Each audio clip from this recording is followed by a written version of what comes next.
اعوذ باللہ من الشیطان الرجیم بسم اللہ الرحمن الرحیم۔ ناظرین السلام علیکم ورحمۃ اللہ وبرکاتہ۔ پیارے دوستو، سب سے پہلے میں آپ کو اپنے یوٹیوب چینل المدینہ آن لائن قرآن اکیڈمی میں خوش آمدید کہتا ہوں۔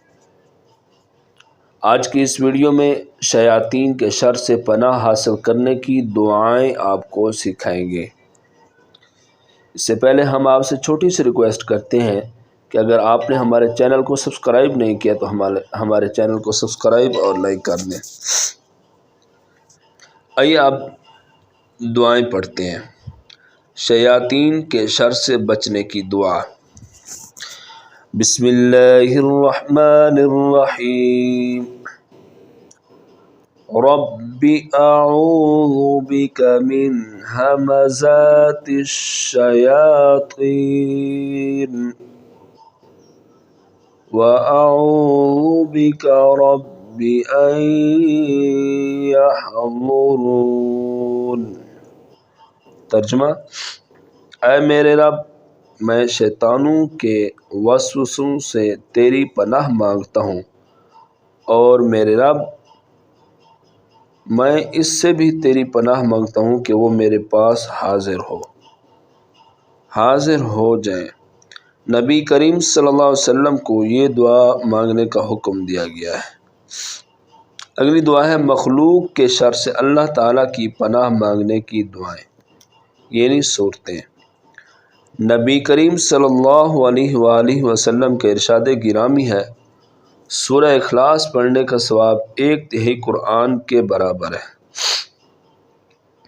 معاذ بن انس رضی اللہ تعالیٰ عنہ بیان کرتے ہیں کہ رسول کریم صلی اللہ علیہ وآلہ وسلم نے ارشاد فرمایا، جس شخص نے قل هو اللہ احد آخر تک 10 مرتبہ پڑھی، اللہ تعالیٰ اس کے لیے جنت میں ایک گھر بنا دیتا ہے۔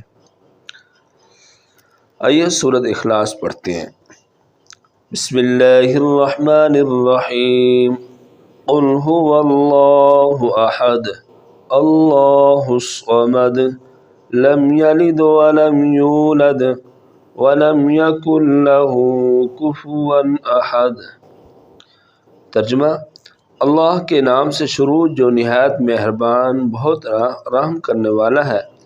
اے نبی کہہ دیجئے، وہ اللہ ایک ہے، اللہ بے نیاز ہے، نہ اس نے کسی کو جنا اور نہ وہ جنا گیا، اور نہ کوئی اس کے برابر کا ہے۔ سورۃ الفلق۔ بسم اللہ الرحمن الرحیم۔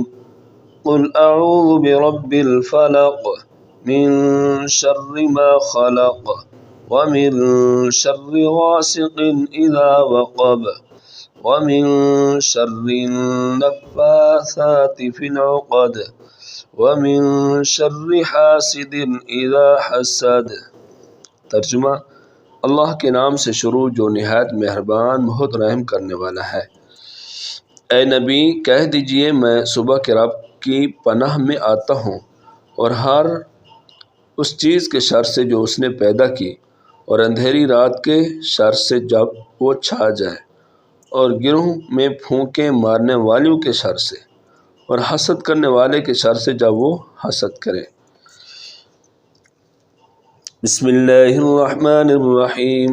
قل اعوذ برب الناس ملک الناس الہ الناس من شر الوسواس الخناس الذی یوسوس فی صدور الناس من الجنۃ والناس۔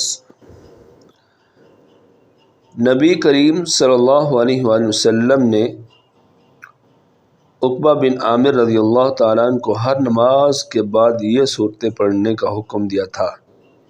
ان تینوں صورتوں کو صبح شام 3 بار پڑھنا دنیا کی ہر چیز کی کفایت کے واسطے کافی ہو جاتا ہے۔